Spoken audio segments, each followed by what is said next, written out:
Hi, I'm Becky Parkinson. Wanted to start off with one of our most popular series. This is the That's Not My series, and it's Touchy Feely. There's Touchy Feely patches on each page, even on the fun cover right here. And it's a nice little repetitive book, so this means that they can memorize it at a young age and act like they're a reader. And this one, they can even see themselves in the mirror. This is That's Not My Dinosaur right here. Really so fun. So it starts right on the cover. That's not my dinosaur. Its body is too squashy. That's not my dinosaur. Its tail is too fuzzy. You might notice that there's a little mouse hiding on each page. If you have one of these and you haven't been using the mouse, make sure and do it. You can start at a young age to ask them to find it, and then around a year they'll surprise you and find it for you. And that's a really good skill for them. It's called visual discrimination. That's the ability to tell the difference between letters, and you want kids to get that as young as possible. This is Find the Duck, and there's a little duck to find on each page in this. And we have some older books that have a duck to find on each page. This is really fun too because that's a little repass section at the back that asks them to look back and find, and then it also has things to count.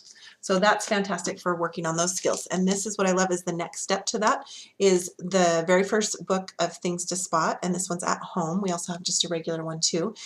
This is fabulous because it works on so many different skills.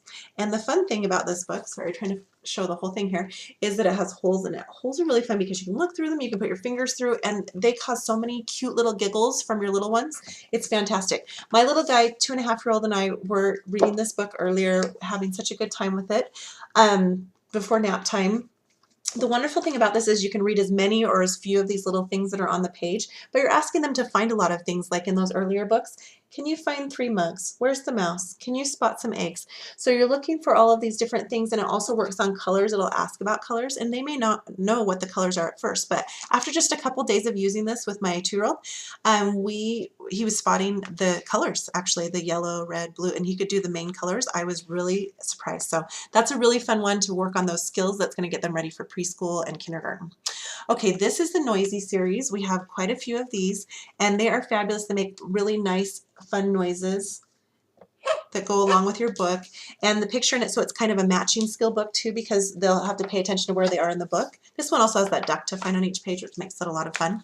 They're also really durable. They'll hold up for years and years. This is one of ours that we've had for a really long time and really enjoyed it. This is called Noisy Noah's Ark. Super cute. It has some of that fun sounds that you've heard before with Noah's Ark. And then this is the baby's very first train. There's a nursery rhyme in this. I wish I could show it to you because it's so popular, but I ran out of it. So great book to use, and it is very much available right now.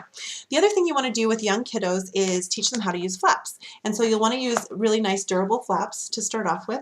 And so here's a cute little book that uses flaps. It's called the Baby Animals Flap Book. And this one also has the holes in it too, so you can use that. And just a lot of fun going on in this one. And the reason why you want to use flat books is because children actually retain more information by using flat books. So you want to teach them as young as possible. Now, this is not something you want to just leave on a shelf and let them go at it. This is something that, especially if you've had any tearing in your house, go ahead and start. I don't know if you noticed in this one. This one's the flippy floppy book. This is Ocean Animals. So cool because you start with a turtle and then it flips here. So anyhow, what you want to do with a flat book is go ahead and get one and put it on a shelf where they can't just get to it, and then read it every night with them until they learn how to use the flaps. And then all of a sudden you'll notice they know what to do. They won't be ripping them because they realize that the book is so much more fun when it has its flaps in it. And we have so many flap books that you'll want your kids to learn from later that you'll want to get using those. Okay, so I want to end with my one of my favorites too. This is called All Better. It just came back in stock. I'm really excited about this. There's a Band-Aid here for each animal that's in here. And if for some reason they lose their stick, you know what? You just wash them off with cold water and they will stick just like new. So this is just these cute little animals that get hurt, and it teaches compassion because with each one you say kiss it, put a bandage on it, all better, and you'll see your little toddler or little preschooler or even elementary school child putting the band-aids on. You can see this one here. It's great for matching too because there's a band-aid appropriate for each animal, and you can go ahead and kiss them and make them all better. And this is the monkey one. So maybe they used the wrong one at first, but that's okay. So really super fun, and it's a great primer for getting into storybooks for kids too. So those are just a good variety. I'm happy to help you find whatever else might be terrific for your children. I'm excited to help you.